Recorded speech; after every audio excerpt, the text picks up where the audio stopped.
जो गुबरोला होता है ना, गोबर का कीड़ा, हर जगह से मैल निकाल लेते हैं। और ऐसे लोग भी होते हैं कि चींटी शक्कर खोज लेती है। तो इस संसार में सार गुरु चरणों का प्रेम है। भगवान से भी बड़ी चीज क्या है? सब बोलते हैं ना ईश्वर से बड़ा कोई नहीं। ईश्वर से भी बड़ा क्या है? भगवान से बड़ी चीज क्या है? भगवान और भगवत प्राप्त गुरु से बड़ी चीज है उनका प्रेम, उनके लिए प्रेम। वो बड़ी चीज है। नहीं तो गुरु मिल जाए, गुरु के प्रति प्रेम ना हो तो गुरु से लाभ नहीं उठा पाएगा। ईश्वर के दर्शन हो गए, दुर्योधन शाकुनी को प्रेम नहीं था तो कमबख्त लाभ नहीं उठा पाए। शिशुपाल आदि ये लोग लाभ नहीं उठा पाए। गोप गोपियों का प्यार था, वो लाभ उठा पाए। जहर को कितनी ही सुगंधित बोतलों में रखा जाए परफ्यूम डालकर, और उन बोतलों पर अमृत का स्टिकर लगा दिया जाए, तो भी वो किसी काम की नहीं है। ऐसे ही सारी दुनिया के सारे मजे हैं।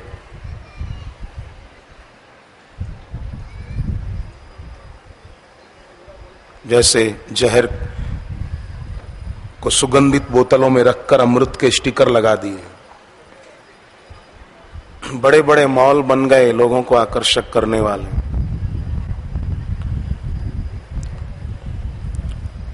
गरीबों के पेट पर लात मारने वाले। मुझे किसी ने बताया कि बड़े बड़े मॉलों में बिस्लेरी आदि की बोतलें होती है ना, बाहर मिले 12-15 रुपए और मॉल में मिले 10 रुपए।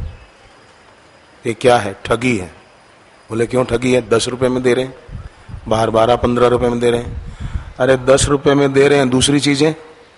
ये लोगों को आकृष्ट करने का एक आइडिया है उनका कि ये चीजें सस्ती भी मिल रही है इधर पर। और फिर लोग देखते हैं कि हाँ सस्ता दे रहे हैं, तो और चीजों में गर्दन काट लेते हैं, वसूल कर लेते हैं। और वो चीज 10 रुपए में दी तो वो तो उनको मिली 5 या 7 रुपए में।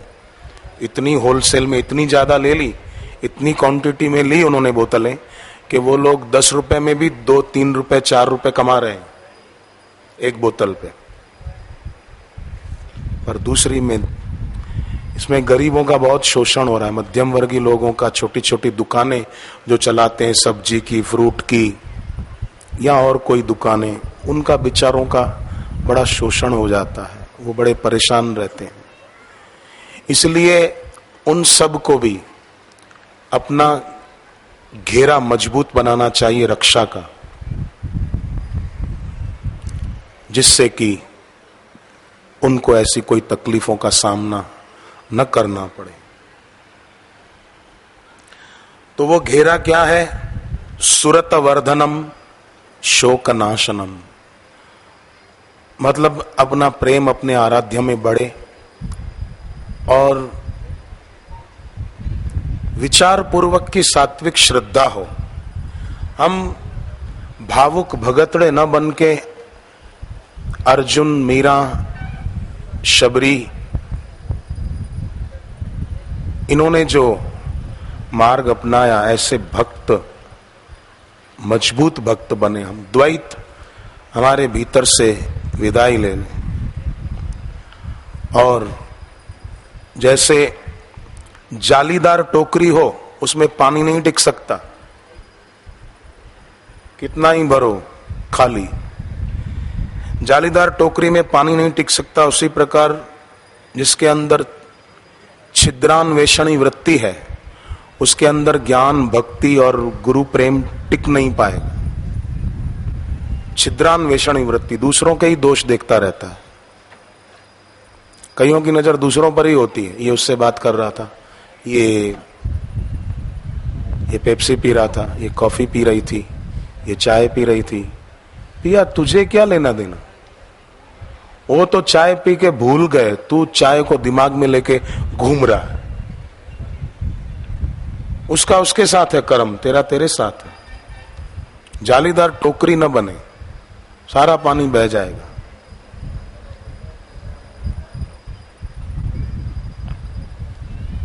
स्वामी विवेकानंद के निष्कलंक चरित्र पर कुछ लोग कलंक लगाते थे, तो उनके गुरु भाई गिरीश बाबू घोष को किसी ने कहा कि विवेकानंद जी जब से विदेश से आए तब से उनका आचरण ठीक नहीं है लग रहा, ऐसा कुछ लोग भी बोलते हैं। तो गिरीश बाबू घोष ने कहा कि तुम तो सुनी सुनाई बात कह रहे हो ना? बोले हाँ। गिरीश बाबू घोष बोले कि मैं अपनी आंखों के सामने देखूं कि विवेकानंद कुछ गलत कर रहे हैं तो भी मैं मानूंगा कि मेरी आंख गलत है, वो गलत नहीं है।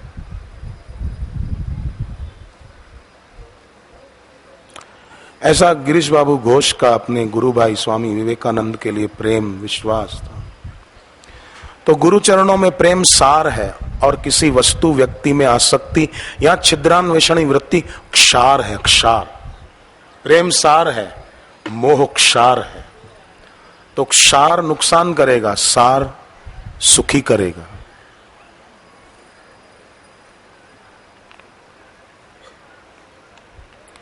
छिद्रान्वेषणी वृत्ति व्याधि है और गुरु चरणों का प्रेम समाधि है, खुली आंख समाधि। क्योंकि प्रेम की क्षणों में संसार खो ही जाता है। गुरुदेव निकट आते हैं दर्शन देने को, तब याद रहता है किसी को कुछ, भूल जाते हैं भूख प्यास गर्मी आदि, और ऐसा लगता है कि एक क्षण ठहर जाएं, गुरुजी थोड़ा रुक जाएं, इधर हमारे तरफ देख लें, ऐसा होता है।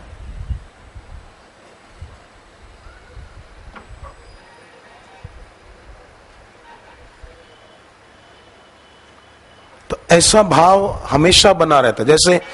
जैसे हम रात को सो जाते हैं तो गहरी नींद में तो कुछ नहीं होता ना, अपना नाम भी याद नहीं होता, कुछ नहीं होता। गहरी नींद मतलब गहरी नींद। तो थकान उतरती है, अगले दिन हम काम करने के योग्य बनते हैं, शक्ति जुटा पाते हैं। उसी प्रकार अगर गहराई में वस्तु व्यक्ति की याद आसक्ति मेरापन न रहे, अपने आराध्य का चिंतन रहे, तो सचमुच आध्यात्मिक शक्ति प्राप्त होती है और आध्यात्मिक बल ही सच्चा है। जैसे श्रीमद राजचंद्र स्वामी, शरीर तो बहुत दुबला पतला था, पसलियां उनकी फोटो आप देखो न, तो मैंने देखा है उनका चित्र, पसलियां गिन सकते हो कितनी है, ऐसा उनका शरीर। उनकी तस्वीर, ऊपर का वस्त्र नहीं पहना हुआ है, पसलियां दिख रही है, ऐसा दुबला शरीर। पर इतनी बड़ी हस्ती राष्ट्रपिता महात्मा गांधी जी, वो उनको अपना गुरु मानते थे, श्रीमद राजचंद्र स्वामी को। तो शरीर का बल तो नहीं दिख रहा है, इतना दुबला शरीर है, पर आध्यात्मिक बल बहुत गजब का था उनमें। उसका मतलब ये नहीं कि सब कोई अपना शरीर दुबला पतला कि मेरी भी पसलियां दिखने लग जाए तो शायद मेरा आध्यात्मिक बल बढ़ेगा, ऐसा नहीं। तो स्वामी विवेकानंद का शरीर कमजोर नहीं था, बलिष्ठ शरीर था, वो बात नहीं। मेन मुख्य बात आध्यात्मिक बल की है। और आध्यात्मिक बल इतना बढ़ाएं कि कोई निंदक भी मिले तो उसकी आंख भक्ति से भर जाए, हमारी आंख से आंख मिलाकर वो निंदा न कर पाए। हमारी आंख में इतनी शक्ति हो कि हमसे वो आंख मिलाकर बात करे तो वो भी गुरु जी का भक्त बन जाए।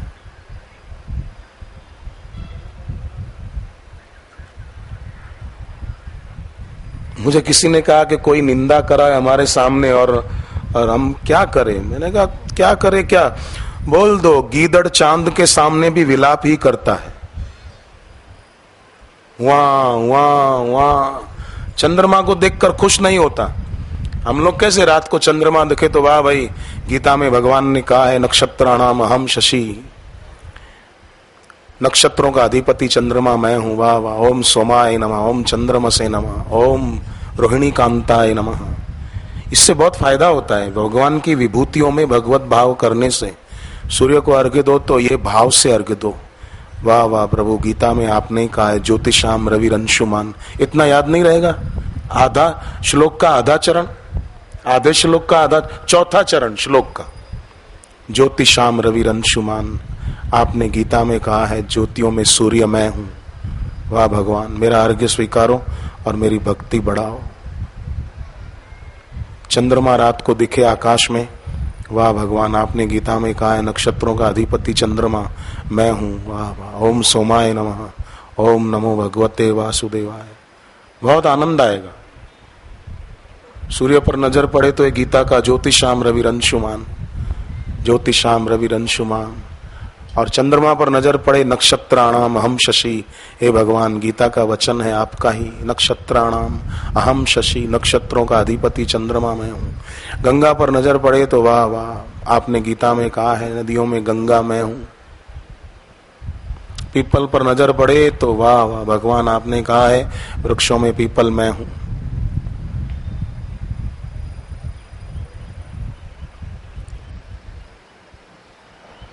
इस प्रकार अच्छा रहता है। अपने भावों को जितना हम बढ़ाएं या शुद्ध करें, जो कहो फायदा ही होता है।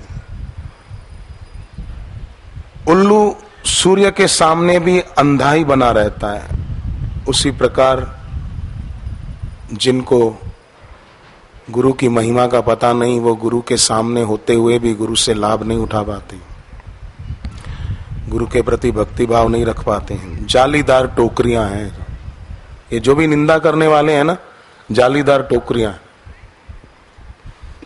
कुछ टिकता ही नहीं।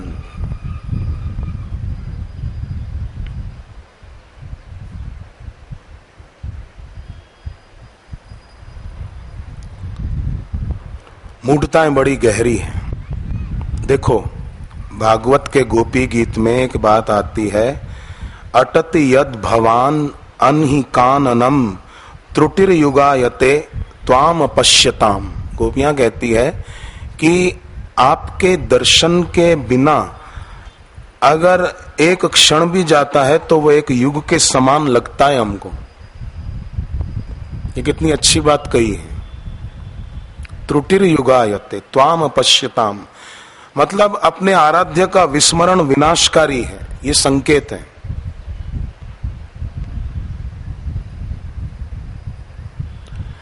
मैं एक प्रार्थना करूं, हरिद्वार में आए हैं आप लोग, अब जाएंगे, कोई आज कोई कल कोई परसों, जैसे भी, पर एक संकल्प तो करके जाना कि अब हम अखबारें और न्यूज चैनलों का त्याग करेंगे, अखबारें नहीं पढ़ेंगे और न्यूज चैनलें नहीं देखेंगे। ये अगर मेरी बात, मेरा व्यक्तिगत मत है, और मैंने कई बुजुर्ग संतों से भी ये बातें सुनी है कि जिसको अपनी भक्ति बढ़ानी हो उसको अखबारें और न्यूज चैनलों का तो त्याग करना चाहिए। कचरा बढ़ेगा, कचरा क्या बढ़ा, दिमाग में वैसे ही जगत की सत्यता कम नहीं है, और अखबारें पढ़ के न्यूज चैनलें देख के क्यों कचरा बढ़ाएं, क्या मिल जाएगा?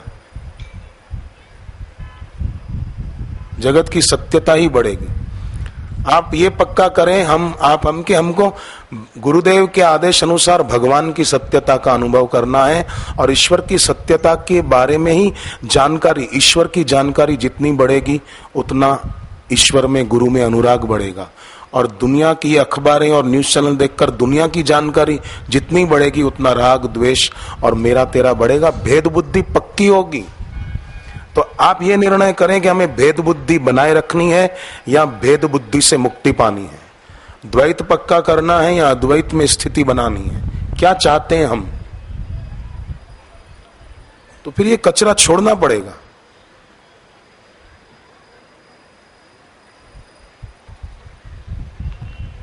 जैसे हम बासी खुराक नहीं खाते हैं, या समझदार लोग जहां तहां गंदी चीजें जो भी मिल गया होटल से लेके नहीं खा लेते हैं कि मेरा पेट खराब होगा, बुद्धि खराब होगी, बनाने वाले ने न जाने कैसे बनाया हो, किस भाव से बनाया हो, मैं क्यों खाऊं?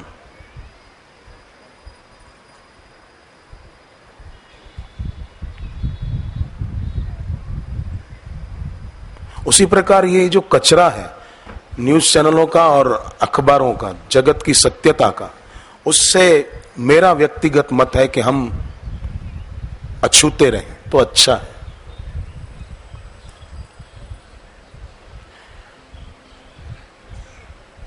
लाभ हमको ही होगा। तो गोपियों का वचन, ये समझो, ये गोपियां कह रही हैं, भागवत में गोपी गीत का ये वचन है कि आत्मा परमात्मा का विस्मरण विनाशकारी। अखबारें पढ़ेंगे, क्या उस समय ईश्वर का और गुरु का स्मरण रहेगा? आप बताओ।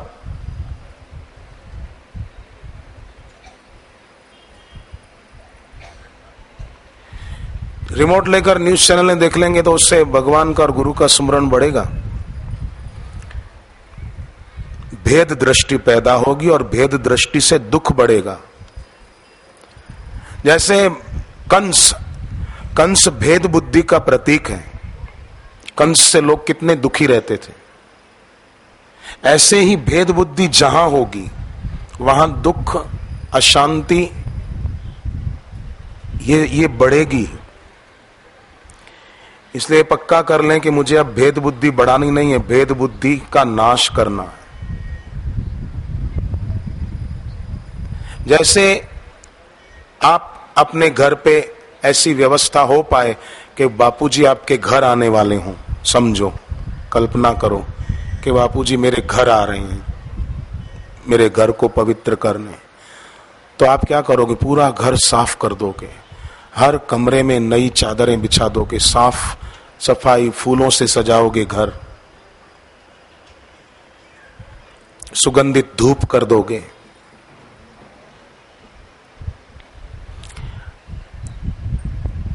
अच्छे फल, अच्छी मिठाई, या खाने का टाइम हो तो अच्छा खाना बनाकर रखोगे कि गुरुजी आने वाले हैं। ऐसे ही अपने हृदय मंदिर में अपने गुरुदेव को बिठाना है, तो फिर ये सब कचरा कैसे चलेगा? एक स्थूल घर में भी हम अच्छी चादरें बिछा देते हैं, घर को सजा देते हैं, साफ सफाई बढ़िया कर देते हैं, तो फिर हृदय में ये कचरा, इस हरिद्वार में संकल्प करके जाएं कि हम नहीं रखेंगे, नहीं बढ़ाएंगे। इनमें रखा ही क्या है? एक बार मयासुर दैत्य और व्योमासुर दैत्य दोनों राक्षस थे और गोप बालकों का रूप लेकर आए, और दोनों ने मिलकर कई गोप बालकों को पर्वत की गुफा में बंद करके बाहर से चट्टान रख दी ताकि वो गोप बालक अंदर मर जाएं, दम घुट जाए, उनका ऑक्सीजन न मिल पाए, दम घुटे और सब मर जाएं। पर्वत की गुफा में बंद करके चट्टान रख दी। भगवान आए, दोनों असुरों को चट्टान से पछाड़कर मार डाला और गोप बालकों को गुफा से बाहर निकाला। ये क्या है?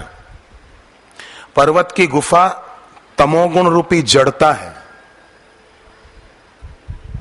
अंधेरा था गुफा में, ऑक्सीजन नहीं थी, ये तमोगुण रूपी जड़ता है और उसमें कई फंस जाते हैं। भगवान और भगवत प्राप्त गुरु की कृपा से ही इस तमोगुण रूपी जड़ता से छूटा जा सकता है, जैसे ईश्वर ने गोप बालकों को छुड़ाया।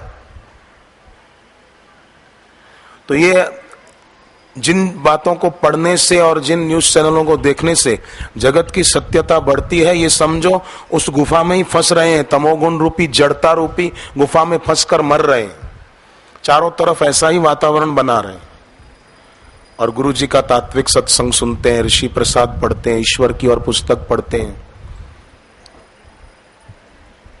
तो उससे तो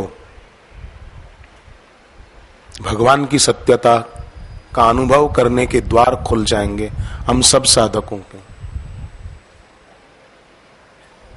तो तीर्थ भूमि में जाते हैं तो ऐसा कोई ना कोई शुभ संकल्प करते हैं कि ये छूटे। भगवान कृष्ण को मारने के लिए कंस ने केशी दैत्य को भेजा था, भागवत में बात आती, कृष्ण जी को मार डालो। अब बताओ, भगवान कृष्ण को मारने के लिए केशी दैत्य, भगवान ने उस केशी दैत्य को भी मार डाला। ये केशी दैत्य क्या है? संकेत है कि मन के संकल्प और कामना ही केशी दैत्य है। मन के संकल्प में ये भोगूं, ये खाऊं, इधर जाऊं, उधर जाऊं, ये मन के संकल्प और कामनाएं, अमुक ड्रेस मुझे मिले, अमुक कार मुझे मिले, ये जो संकल्प और कामनाएं हैं, ये केशी दैत्य है। अगर हम जप ज्यादा करेंगे तो हमारे मन में ये इच्छाएं, ये कामनाएं नहीं पनपेगी कि मेरे पास भी कार हो तो ठीक, नहीं हो तो भी ठीक, हो तो अच्छा, नहीं हो तो भी अच्छा है। राजकोट के आश्रम में सत्संग था, तो क्या हुआ कि सत्संग शाम को थोड़ा देर तक चला और सर्दी के दिन थे, तो सर्दियों में अंधेरा जल्दी हो जाता है। तो सत्संग पूरा होने पर मैं मेरे रूम के तरफ आ रहा था, आश्रम में ही थे, तो मेरे आगे दो भाई जा रहे थे, मैं उनकी बातें सुन रहा था। अंधेरा था, उन्होंने मुझे देखा नहीं, मैं भी चुपचाप उनकी बातें सुन रहा था। तो एक भाई दूसरे को कह रहा था कि अरे यार मेरे चप्पल खो गए यार, मिले ही नहीं। सत्संग सुन के बाहर आया, जहां रखे थे मिले ही नहीं। अरे क्या करूं? तो वो बोले अब क्या करोगे? नई खरीदनी पड़ेगी। महंगी थी क्या? अरे बोले महंगी सस्ते की बात छोड़ो, चप्पल तो गई पर कोई बात नहीं, एक फायदा हो गया। बोले क्या फायदा हुआ? जिसकी चप्पल खोई बोलता एक फायदा हो गया। बोले पैर में कंकर लग रहे हैं ना, मुफ्त में एक्यूप्रेशर हो रहा है। अब चप्पल खो गई, रोने के बदले खुशी मना रहा है कि कोई बात नहीं, एक्यूप्रेशर तो मुफ्त में हो रहा है ना, तबीयत अच्छी हो जाएगी, कुछ पॉइंट दब जाएंगे कंकर चुभने पर, रोग मिटेंगे। तो एक नजरिया देखो आदमी का, रो भी सकता था कि हाय रे मेरी चप्पल चली गई, तो कोई बात नहीं। फिर बोला जिसको जरूरत थी वो ले गया होगा बेचारा, कोई बात नहीं, ले गया तो ले गया।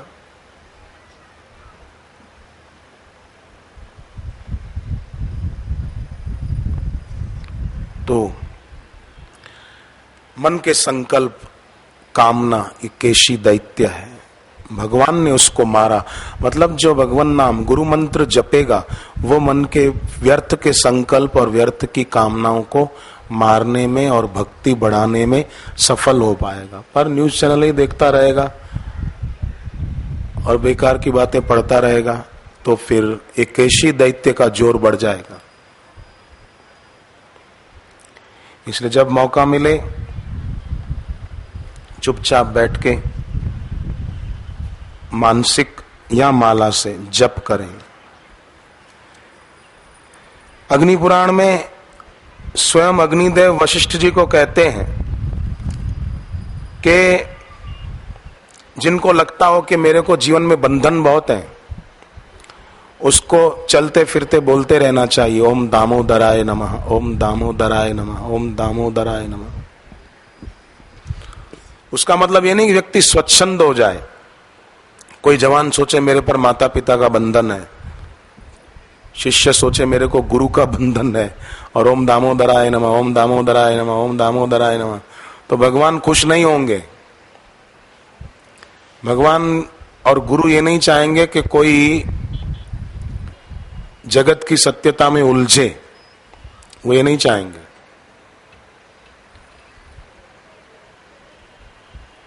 एक लड़की सूरत शहर में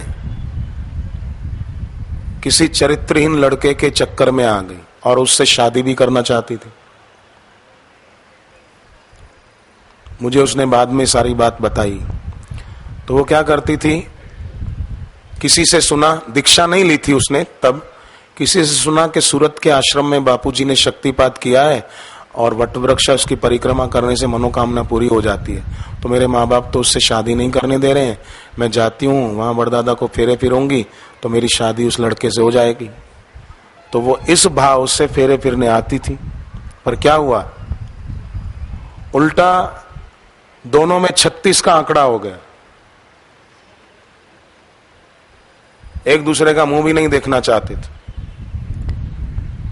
और फिर लड़की की शादी उसी की जाति के लड़के से व्यवस्थित रूप से माँ बाप के आदेशानुसार अरेंज मैरिज वो हुआ और वो अब सुखी है।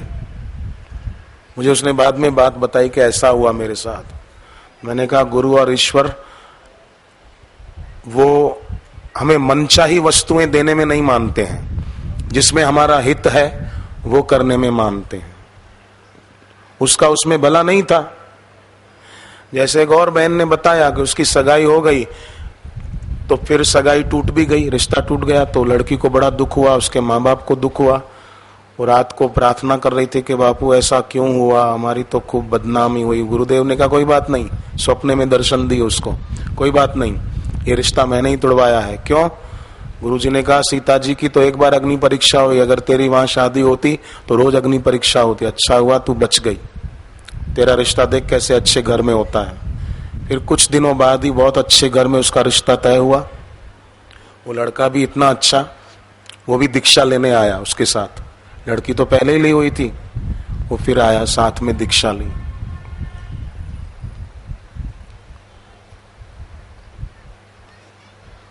तो मन चाहा कभी न भी करें, पर जिसमें हमारी भलाई है तो ओम दामोदराय नमः। हाँ, ये वो साधक कर सकते हैं जिनको कोई शिविर में नहीं आने दे रहे हो, घर वाले बड़े लोग, नहीं जाना है, खबरदार सत्संग में नहीं जाना। अभी तो गए थे पिछले महीने, अब गाय को जाना है बार बार, बैठो इधर, घर का काम देखो, घर की जिम्मेदारी नहीं समझते हो तुम। ऐसा जिनको बंधन हो ना, वो जप ओम दामोदराय नमः, ओम दामोदराय नमः, ओम दामोदराय नमः। मुझे शिविर में जाने की छुट्टी मिल जाए, बंधन छूट जाए। ओम दामोदराय नमः, ओम दामोदराय। भगवान का नाम दामोदर है, एक स्कंद पुराण में इसकी बहुत महिमा है। ओम दामोदराय नमः, ओम दामोदराय नमः, ओम दामोदराय नमः। एक बार गुरुदेव सत्संग कर रहे थे और सत्संग के बीच सबको कहा कि बताओ, मैंने अपने मन में कौन सा भगवान का नाम अभी ठान रखा और कौन सा नाम बोल रहा हूं। तो कोई बोले, बापू पूछा सबसे कौन बताएगा मैं कौन सा नाम बोल रहा हूं। तो कोई बोले राम, कोई बोले ओम, कोई बोले हरि ओम, कोई बोले हरे कृष्ण, कोई बोले हरे राम। बाबू बोले नहीं, इनमें से कोई भी नहीं। तो कोई बोले माधव, कोई बोले मुरली मनोहर, को सब अलग अलग बोलने लगे। कोई बोले ओम नमः शिवाय, गुरुजी बोले नहीं। सब बोलते रहे। काफी देर के बाद गुरुदेव ने कहा, मैं दामोदर दामोदर दामोदराय नमः दामोदर बोल रहा था। तो सब ने खूब तालियां बजाई। बापू जी ने कहा, इस बहाने तुम भी तो भगवान का नाम बोलते रहे। भले कोई हरे कृष्ण बोला, कोई हरे राम बोला, कोई हरिओम बोला, कोई ओम नमः शिवाय बोला, इस बहाने सब भगवान का नाम तो बोल गए। फालतू बातें बोलते उसकी अपेक्षा ईश्वर का नाम बोल गए। तो दामोदर बंधन, अग्निदेव वशिष्ठ जी को अग्नि पुराण में कहते हैं, बंधन से छूटने के लिए ओम दामोदराय नमः, ओम दामोदराय नमः, ओम दामोदराय नमः। एक बहन को शिविर में जाना था, तो उसके सूरत की शिविर में उसके पिताजी ने कहा, बेटे अभी तो गए थे पिछले 2-3 महीने पहले, फिर अभी शिविर में जाना है। बोले पिताजी होली का पर्व है ना इसलिए। तो पिताजी ने कहा ठीक है मैं देखता हूं। तो उसकी माँ आ गई, खबरदार। ऐसा होता है ना, कोई अनुकूल होता है कोई प्रतिकूल होता है, तो सब अच्छे हैं, बुरे नहीं है कोई। तो बेटी ने सोचा मना कर रही है माँ, तो क्या करूं। तो बेटी ने प्रेरणा हुई ऐसी, श्री आशा रामायण की पंक्ति गुनगुनाने लगी, सूरत थी बालक की सलोनी, आते ही कर दी अनहोनी। 108 बार जप किया। तो फिर उसके पिताजी बोले, मैंने तेरी माँ को मना लिया है। और उसने बोल दिया भले जाके आ। वो तो खुश हो गई कि आते ही कर दी अनहोनी, मतलब गुरुजी को याद करके, भाई ये तो मना कर रहे थे पर आते ही कर दी अनहोनी। जो ना कह रहे थे वो सूरत शिविर में भेजने को तैयार हो गए। फिर उस बहन ने कहा, चिट्ठी लिख कर दी थी मुझे, उसमें लिखा था अब अहमदाबाद आश्रम में शिविर होगी और जाने को मना करेंगे तो फिर श्री आशा रामायण की वो पंक्ति पढ़ूंगे, अहमदाबाद को हुए रवाना। मियाँ गांव से किया बयान है ना, ये श्री आशा अहमदाबाद को हुए रवाना। तो अपनी अपनी भावनाएं हैं। ओम दामोदराय नमः। अग्निदेव कहते हैं बंधन से छुटकारा पाने के लिए। आंखों की तकलीफ होती है जिन लोगों को गर्मी में या वैसे भी आंखों की रोशनी कमजोर हो जाती है या कुछ तकलीफ है, तो नेत्र रोग के शमन के लिए ओम पुष्कराक्षाय नमः, ओम पुष्कराक्षाय नमः, ओम पुष्कराक्षाय नमः, ओम पुष्कराक्षाय नमः, ओम पुष्कराक्षाय नमः, ओम पुष्कराक्षाय। आंखों की रोशनी बढ़िया रहे, ज्यादा नंबर का चश्मा न रहे, और चश्मा है तो नंबर घटते घटते मिट जाए, चश्मा न पहनना पड़े।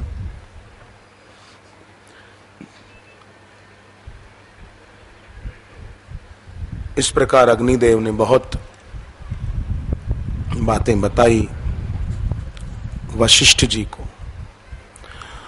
गुरुदेव भी हमें हमारे कल्याण के लिए बहुत कुछ बताते हैं।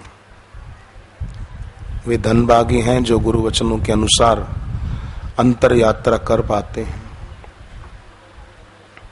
और गुरुदेव अंतर यात्रा में हमको सफल देखना चाहते हैं। पर जो लोग सुख की आकांक्षा करते हैं ना, वो अंतर यात्रा नहीं कर पाते, क्योंकि सुख की आकांक्षा के पीछे दुख आ ही जाता है। दुख भी उत्तेजना है, सुख भी उत्तेजना है। उत्तेजना माने स्वयं से बाहर जाना, इसका नाम उत्तेजना।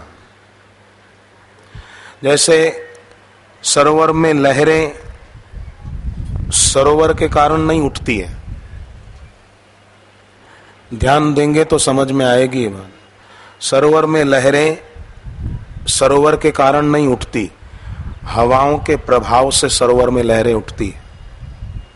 ठीक बात है? नहीं तो सरोवर तो शांत है, हवाओं के कारण वो तरंगायित हुआ, उसमें लहरें उठी।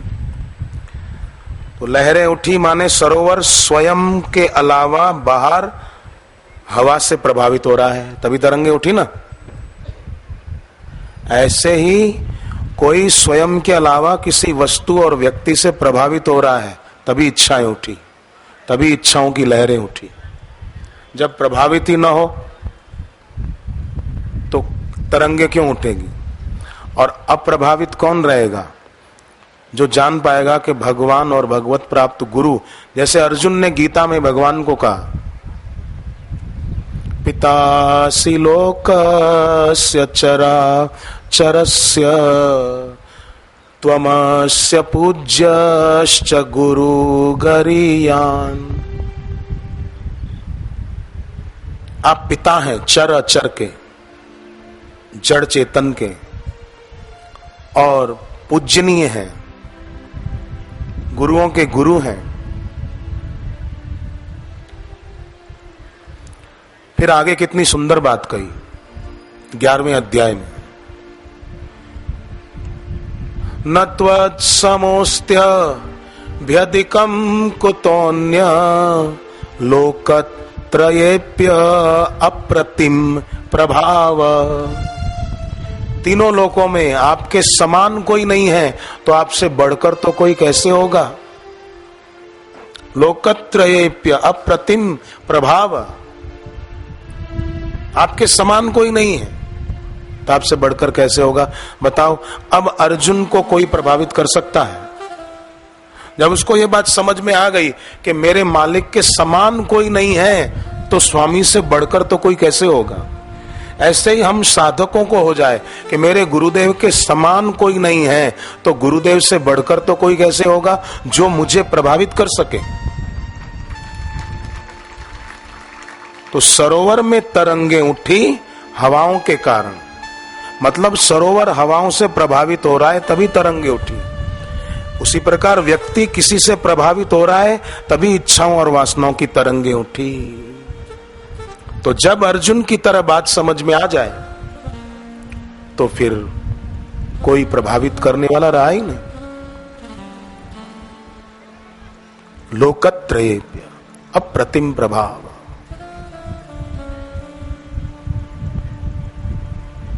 कितने सुंदर भगवत गीता के वचन। भगवत गीता कई साधक पढ़ते हैं, बहुत अच्छी बात है, पढ़ा करो। जो नहीं पढ़ते हैं वही पढ़ा करो, पर रट न जाओ पूरे अध्याय, एक दिन का एक अध्याय नहीं, भले एक दिन के 2 श्लोक पढ़ो, पर शांत हो जाएं, उनके अर्थ को विचारें। तो ये अर्थ हम लोकत्रयेप्य अप्रतिम प्रभाव, कितना सुंदर।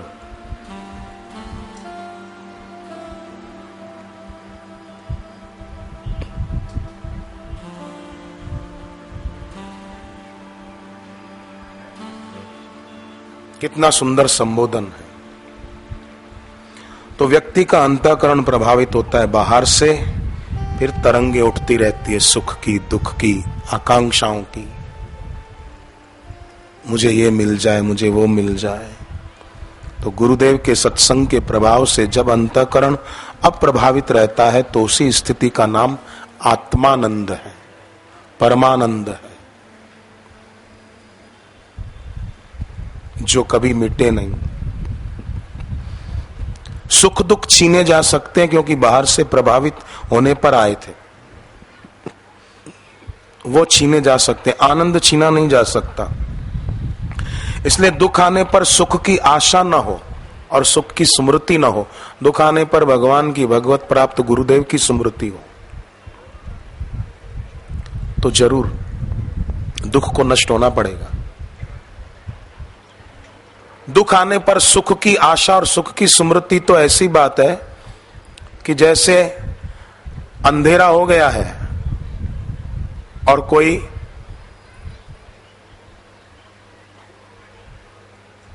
दिया या इमरजेंसी लाइट जलाने के बदले परेशान हो रहा है और लाइट आ जाए, लाइट आ जाए, लाइट आ जाए, रट लगा रहा है। गई है, आ जाएगी, दिया जला दो, अंधेरा दूर हो जाएगा। धरती में पानी तो है पर मिट्टी की परतें जमा है, वो अलग हो जाएं तो पानी मिलता है। पत्थर में मूर्ति है भगवान की, जयपुर में मूर्तियां बनती है संगमरमर की, लोग कहां कहां से लेने जाते हैं। तो मूर्तियां तो पत्थर में है, पर पत्थर में जो फालतू पत्थर है उसको हटा देते तो मूर्ति प्रकट हो गई। मूर्ति थी पत्थर में, फालतू पत्थर हटा दिया, तो फालतू विचार हटा दिए। फालतू विचार ये न्यूज चैनल और अखबारों से आते हैं। ऋषि प्रसाद ईश्वर की और भगवान नाम महिमा ये पढ़े और गुरुदेव का तात्विक सत्संग सुने तो बस फिर तो लाभ ही लाभ है।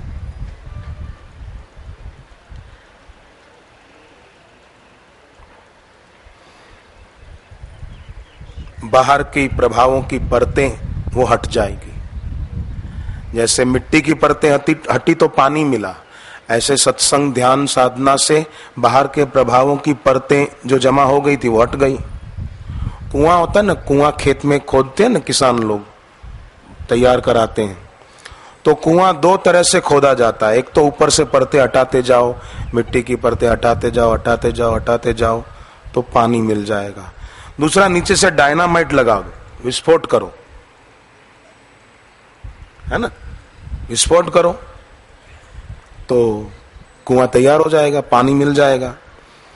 तो गुरु की भक्ति और गुरु की उपासना यह है डायनामाइट, विस्फोट कर दे, फालतू परतों को हटा दे और आत्मानंद रूपी जल, शुद्ध पवित्र सुख ये प्राप्त हो जाए। और बाकी तीर्थ यात्रा करो, उधर जाओ उधर जाओ, तो वो है समझो मेहनत करो, मिट्टी की परतें हटाते जाओ, हटाते जाओ, हटाते जाओ, कब काम पूरा।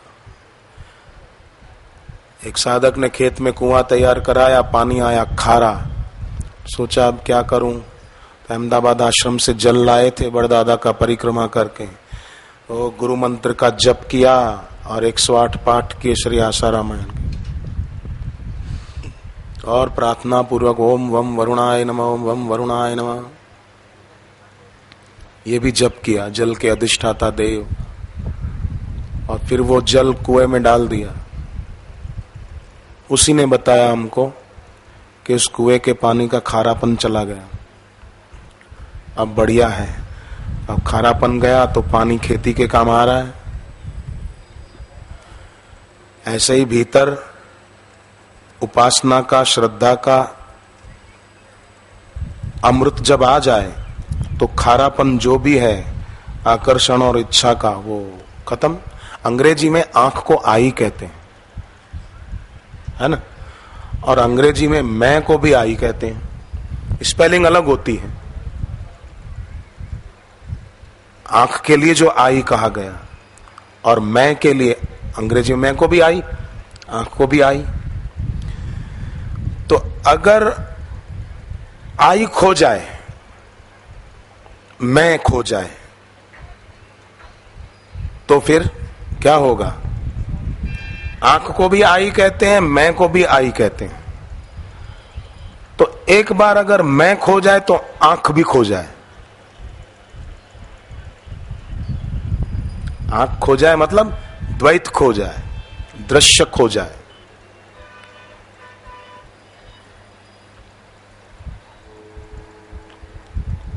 फिर जैसे भागवत में आता है, भगवान कृष्ण गोपियों को कैसे देखते थे कि जैसे कोई आईना देखता है, तो आईने में कौन दिखेगा? अपना आपा ही दिखेगा।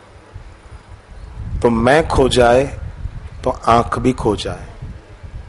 आंख का खोना मतलब द्वैत का खोना, भेद का खोना। तो झगड़े भी खो जाएंगे, घर में शांति रहेगी। जिस घर में घर के सब लोग भक्त होते हैं ना, तो उस घर में शांति भी खूब रहती।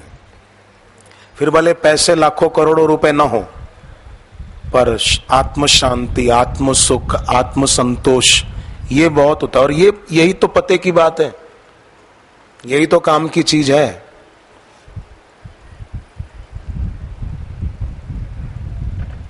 मरेंगे तो यही तो साथ जाएगा, धन। रुपयों का धन किसके साथ गया? आज तक कौन लेके गया?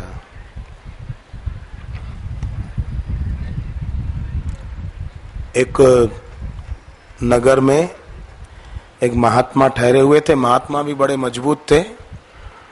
तो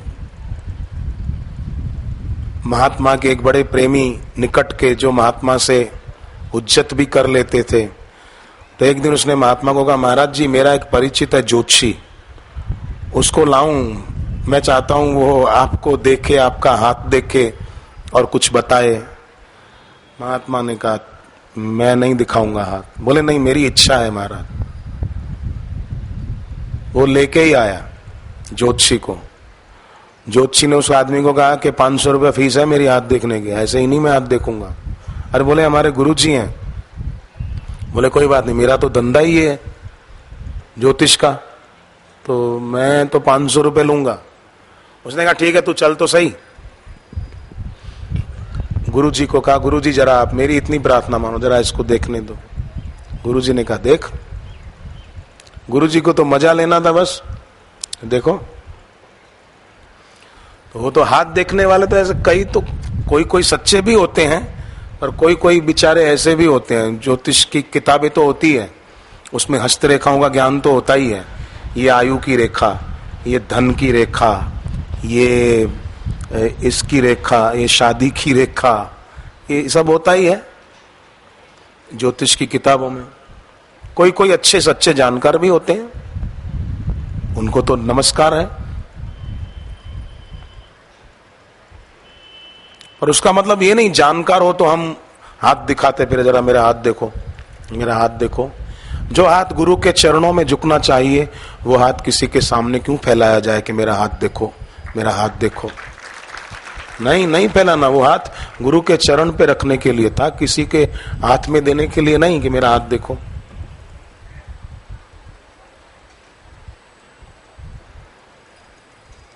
महात्मा का हाथ देखा और कुछ बोलता रहा।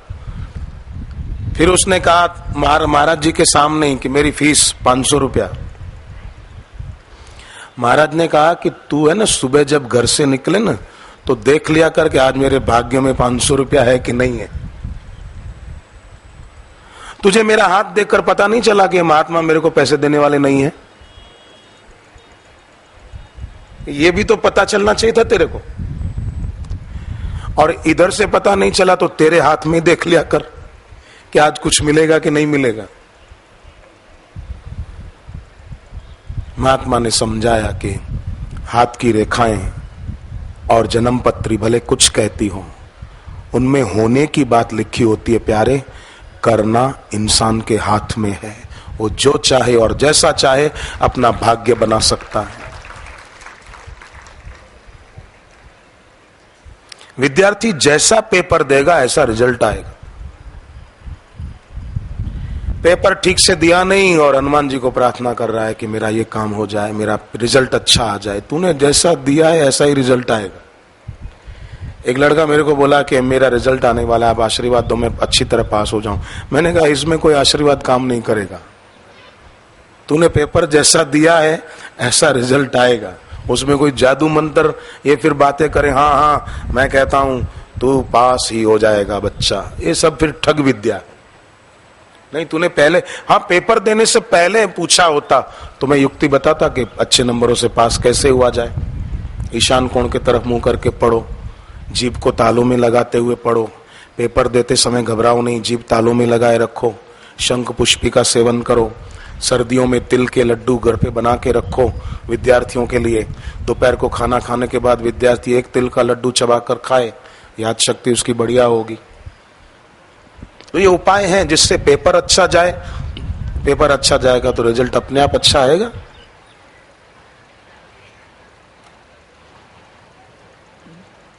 ठग विद्या कई करने वाले करते हैं, दूसरों की जेब खाली करना, जिनकी दूसरों के पैसों पर नजर हो, वो लोग अपना ही भला नहीं कर रहे हैं, सामने वाले का क्या करेंगे। तो साधक भाई बहनें सभी ये पक्का जान लें कि हमें समर्थ गुरु का आश्रय मिला है, तो फिर हमें अब अप्रभावित रहना है बस।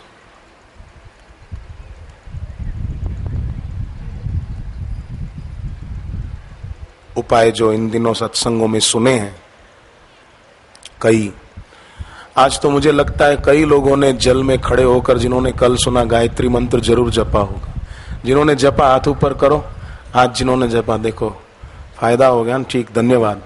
कल बताया था कि पानी में खड़े रहकर, और भी गंगा जी के गंगा जल में खड़े रहकर कोई गायत्री मंत्र जपता है तो उसकी बुद्धि, आरोग्य और आयु तीनों की वृद्धि होती है। पर पानी के अंदर डुबकी लगाकर जो बोलता है, एक बार भी बोल ले तो उसकी भी आयु वृद्धि होती है, आयु लंबी होती है। तो बढ़ाओ ना अपनी आयु, क्या घाटा है। अच्छा है, ज्यादा रहेंगे, ज्यादा गुरुदेव का सत्संग सुनते रहेंगे, भक्ति करेंगे, सुमिरन करेंगे। तो कोई तर्क कर सकता है कि अरे भाई जितनी आयु ईश्वर ने दी है उतनी ही तो होगी, उससे ज्यादा कौन जी पाएगा। अरे धरती में गेहूं बोएंगे तो गेहूं मिलेगा, चावल बोएंगे चावल मिलेगा, गन्ना बोएंगे गन्ना मिलेगा। किसान जो बोता है वही मिलता है, परंतु अन्वेषण करता धरती में से सोना भी खोज निकालते हैं। ऐसे ही व्यक्ति भक्ति के द्वारा, ऐसे वैदिक जप तप और वैदिक पुराणोक्त विधियों के द्वारा वो बहुत कुछ पा सकता है। देवी भागवत का वचन है, तो मैं पुराणों के वचनों को झूठा नहीं मानता हूं, पुराणों के वचन प्रामाणिक हैं।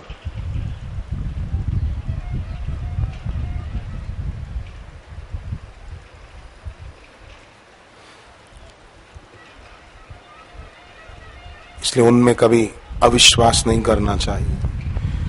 अग्निदेव वशिष्ठ जी को कहते हैं कि मुकदमा चल रहा हो और जीतना हो तो बोलते रहना चाहिए, ओम सर्वेश्वर अजिताय नमः, ओम सर्वेश्वर अजिताय नमः, ओम सर्वेश्वर अजिताय नमः, ओम सर्वेश्वर अजिताय नमः। आप निर्दोष और आप पर किसी ने मुकदमा कर दिया और केस चल रहा है,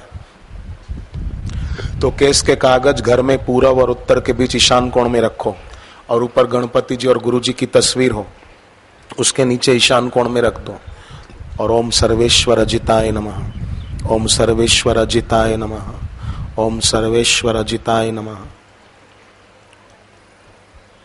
दशहरा जब आए, अभी तो टाइम है, दशहरा जब हो, अब आप सब दशहरे तक मिलो न मिलो या दशहरे के बाद मिलो, तो दशहरे की शाम को जब सूर्य अस्त हो रहा और आकाश में तारे उदय होने का टाइम हो, वो विजय काल कहलाता है। उस समय ओम अपराजिताय नमः, ओम अपराजिताय नमः, ओम अपराजिताय नमः। तो उस साधक की विजय होती है। उसको कोई कष्ट आ रहे हो या कोई परेशान कर रहा हो व्यक्ति, तो उसकी परेशानी वो दूर होती है। अनाज खरीद कर आ रहे हो घर, रसोई घर के लिए, तो ओम अनंताय नमः, ओम अनंताय नमः, ओम अनंताय नमः, ओम अनंताय नमः, ओम अनंताय नमः। तो उससे घर में अन्न के भंडार भरे रहते हैं। तो अब कोई सोचे कि नहीं ये सब करने की जरूरत क्या, अपन तो खाली गुरु मंत्र ही जपो, अच्छी बात है, पर गुरु मंत्र इसके लिए मत जपो कि मेरा अन्न धन का भंडार खूब बढ़े। हर बात के लिए प्रधानमंत्री के पास नहीं जाया जाता कि साहब जरा हमारे घर की लाइट चली गई, प्रधानमंत्री बोलेगा कि वो विभाग अलग है, मेरे पास क्यों आए। घर में पंखा खराब हो गया, एसी खराब हो गया, तो प्रधानमंत्री के पास थोड़ी जाएंगे, साहब हमारे घर का एसी बंद हो गया है, चल नहीं रहा है, गर्मी बहुत है साहब, परेशान हो रहे हैं हम गर्मी में। तो प्रधानमंत्री क्या बोलेगा फिर। तो कोई कोई लोग ऐसे होते हैं, मुझे बड़ा आश्चर्य लगता है। एक जगह सत्संग था, कहीं आश्रम में ही, शायद सूरत के आश्रम में। तो एक बहन, बापूजी व्यासपीठ पर आए तो एक बहन दौड़ती दौड़ती आई और सेविका बहनों ने रोका, 8-10 बहनों ने रोका, रुकी नहीं, और 5-7 बहनें आ गई इसको रोकने के लिए, रुकी नहीं। अकेली बहन की शक्ति ऐसी कि 10-15 बहनों को उसने हरा दिया। मुझे लगा कि इसमें क्या बोलूं। घर में याद रखना, कभी पति गुस्सा खूब करे ना, खूब डांटे तो पत्नी परेशान ना हो। पति को बोले वैसे तो आपका स्वभाव बहुत अच्छा है, लगता है आपके अंदर नरसिंह भगवान का अवतरण हो गया है। आहा। और पत्नी गुस्से में हो ना तो पति परेशान ना हो। पति बोले देवी वैसे तो तू बहुत अच्छी है, बहुत अच्छा स्वभाव है तेरा, पर आज लगता है तेरे अंदर माँ काली का अवतरण हो चुका है, इतना गुस्सा तू कर रही है। हाँ, भगवती काली का नहीं, कितनी आवेश में।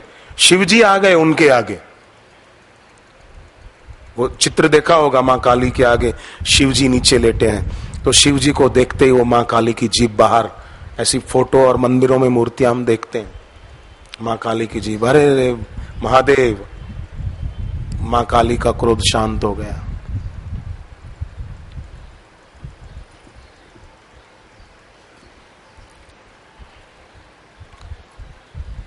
घर में बेटा बेटी अगर झूठ बोल रहे हैं तो आप उनको डांटो फटकारो मत, ये बोलो वाह बेटे कोई बात नहीं, तेरे अंदर भगवान का वामन अवतार हो गया लगता है। भगवान विष्णु वामन रूप लेकर आए थे, इनका 3 पग भूमि दान में दो। पहले से विराट रूप नहीं दिखाया, नहीं तो बलि राजा सोच में पड़ जाता। वामन रूप लेकर के आए, बलि राजा को लगा 3 पग भूमि, इनके पैर कितने छोटे छोटे से हैं। हाँ ठीक है महाराज कुछ और मांग लो, बोले नहीं और मांगने की जरूरत ही नहीं, 3 पग बहुत है। पक्का? बोले पक्का। और भगवान ने वामन में से विराट रूप बना दिया। अब बलि राजा देखते ही रह गए। तो इस प्रकार से अपने घर में हम शांति का वातावरण बना सकते हैं। और अपने गुरुदेव के आगे, वो बहन फिर आगे आई ना 10-12 बहनों को पीछे छोड़कर, तो दौड़ते दौड़ते मेरे को लगा शायद कुछ भक्ति की ज्ञान की बात होगी, तभी वो इतनी उत्सुक है गुरुजी से बात करने में, सबको धकेल कर आ गई। उसने आकर क्या कहा, बापू मेरे रिश्तेदार में एक, दूर के रिश्तेदार में एक बहन है, उसको ना घुटने में दर्द बहुत रहता है, मैं क्या करूं? लो ये पूछा आकर के। अरे उसके लिए इतना ही काफी था, साहित्य स्टॉल पर सर्वगुण तेल मिलता है मालिश का, रात को सोते समय घुटने पर मालिश करे अच्छी तरह से और थोड़ा सेक कर दे, पट्टी वट्टी बांध के सो जाए, थोड़ा दर्द मिट जाएगा।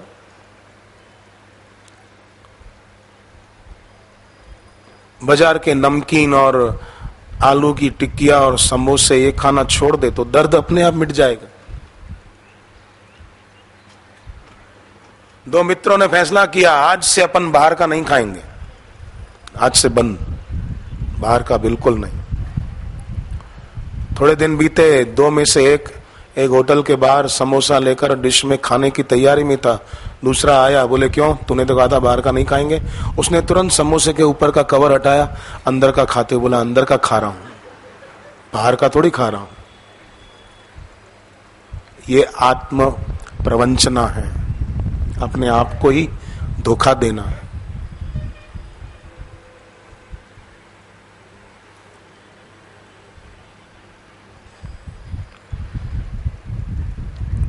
देश काल परिस्थिति के अनुसार तो अन्न, रसोई घर का सामान लेकर आ रहे हो, ओम अनंताय नमः, ओम अनंताय। अच्छा है ना, साधकों के घर तो भंडार भरपूर रहने ही चाहिए।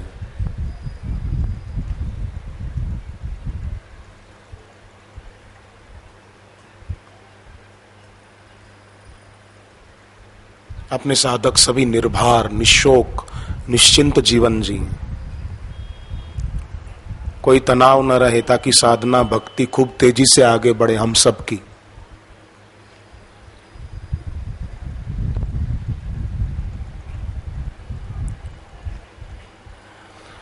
भगवान राम सीता जी की गोद में सिर रखकर लेटे हुए थे।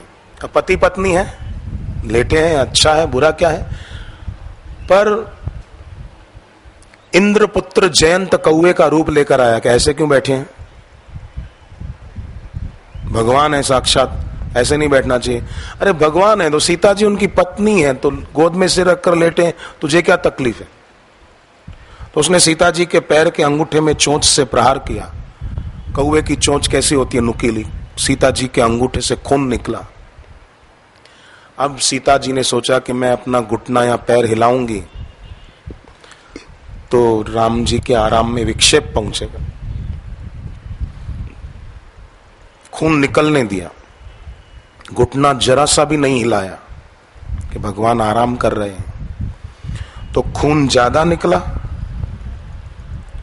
राम जी को लगा कि अरे इतना खून, तुरंत समझ गए और जयंत को सीता जी के पैर में कुछ बूटी लगा दी, खून बंद कर दिया, तिनके का तीर बनाया संकल्प करके और जयंत के पीछे छोड़ दिया।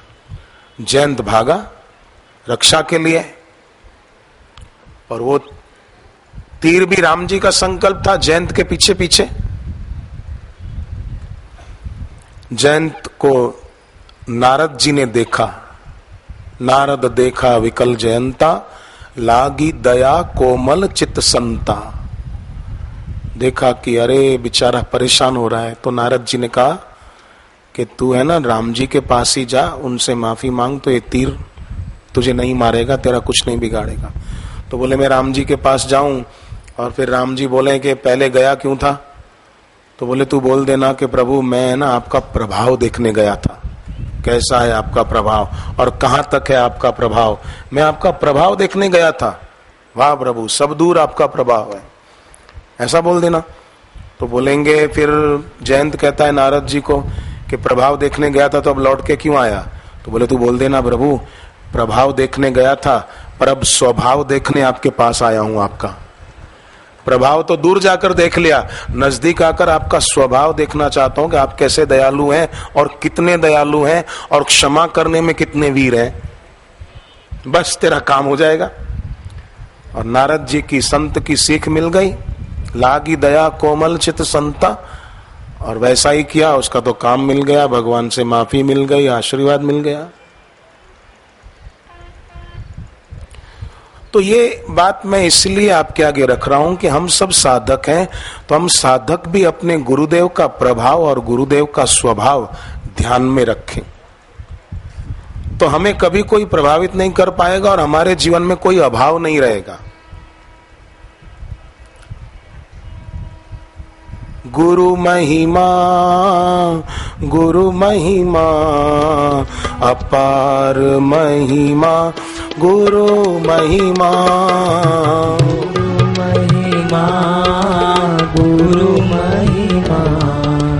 अपार महिमा, गुरु महिमा, गुरु महिमा, गुरु महिमा, अनंत महिमा, गुरु महिमा, गुरु महिमा, गुरु महिमा, अनंत महिमा, गुरु महिमा।